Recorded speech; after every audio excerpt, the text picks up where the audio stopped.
等我揾一個觀眾訪問我先。係。同你講兩句偈得唔得？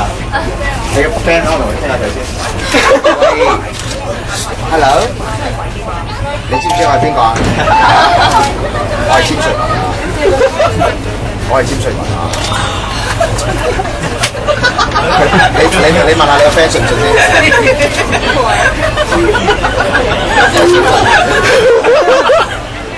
喂，咁你而家喺邊啊？有冇搞錯？唉，呢啲咩人嚟㗎？搞笑啊！你喺嗰度，你喺度咪傾電話？係咪真係你嚟㗎？係啊！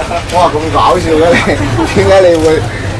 點解即係點解會喺嗰度？哦，咁樣啊！你鬧交頭先？唔係，我啱啱上車啫嘛。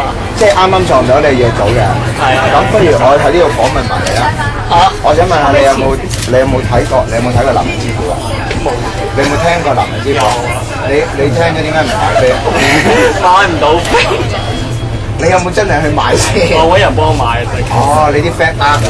可能佢哋真係加長，我不斷加長。我見到啊，你啲 poster 好正。係啊，正唔正先？你最中意邊張先？真係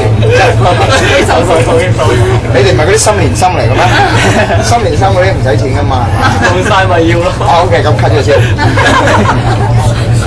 喂，但你真係有冇睇過男人之父？冇啊。你睇過啊？嗱，你睇啊，你冇睇啊？你唔係 friend 啊？你做咩唔叫埋我去？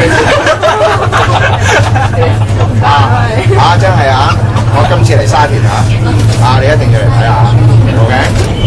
我重點